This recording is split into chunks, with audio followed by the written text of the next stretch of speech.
Hey everybody, I'm Graham Boyd, Xbox Live's AC Bongos, and one of the things I'm most excited about the Xbox One is this incredible new Xbox One controller. So I came here to the Xbox Design Studio to speak to someone who can tell me all about it. It's Quinton Morris. How are you, Quinton? I'm doing really well. Good. Tell me about your role on the Xbox One controller. So I'm a senior product designer with the Xbox design team, and I was the lead on the Xbox One controller project. Excellent. So just the man to talk to. I want to talk to you about three things, right? Precision, comfort, and realism.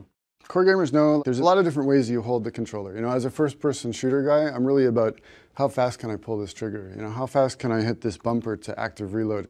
Having those experiences, you understand kind of what's important to a core gamer and what's really going to influence their gameplay. This sits in the hand better, right? There's some changes here that then give you a better range of motion, right? Which is going to improve your gameplay. First off, the battery now exists inside the body of the controller, which was technologically a very difficult thing to do.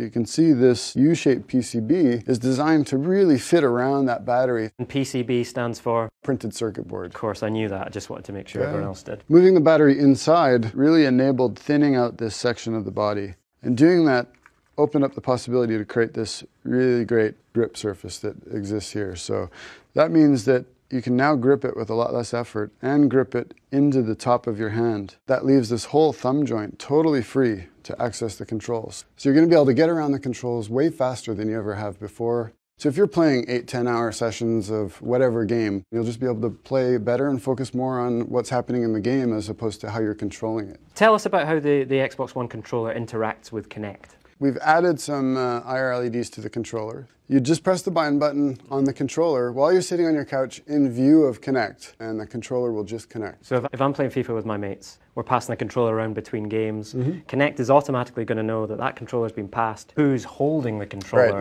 as well as which controller. Yeah, so you can get in and focus on playing the game and enjoying your time with your friends. Real hardcore FPS players, they love wired controllers, right? That's all they play with. You can connect this with USB to the Xbox One and it instantly becomes a wired controller. Right. This is new. This is something we haven't done before, but as soon as you plug it in, all the data will be sent over the cable. So you're getting now a wired and wireless controller in one. Tell us about some of the changes you've made to make sure it feels more comfortable. We reduced the spacing just a little bit between the ABXY as well as on the bumper and trigger to really make it quicker to get around.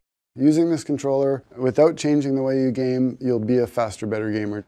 And there's changes to the controllers to make your gameplay experience more realistic. The triggers have an exciting new feature we call impulse triggers. They're rumble motors that exist inside of the trigger itself. It offers haptic feedback to the tip of your finger, which is the most sensitive part of your hand.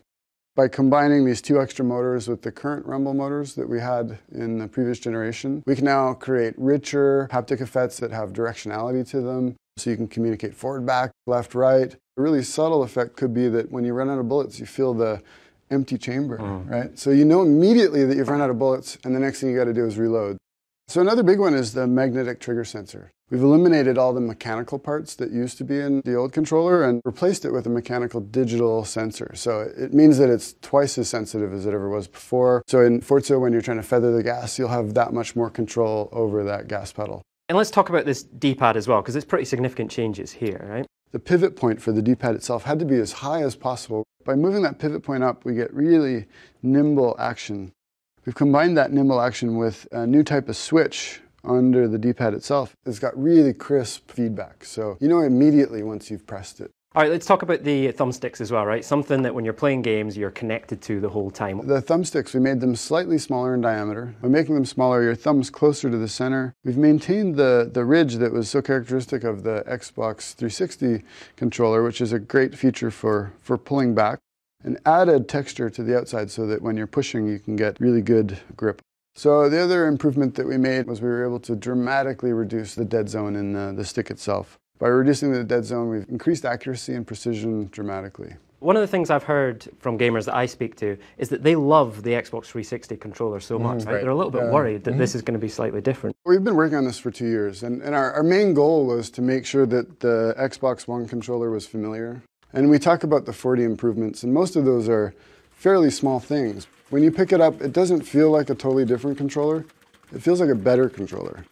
Our design team is 30 people, and that includes human factors, ergonomists. Everybody plays games. All the people we recruited for all the studies are either just regular gamers or, competitive gamers or people that have just been playing games for decades. I mean, this was designed for gamers by gamers. Great. Well, Quentin, thank you so much for your time. Yeah. I think we've talked about it enough though, right? I want to get my hands on this controller and actually play some games. Yeah, let's do it.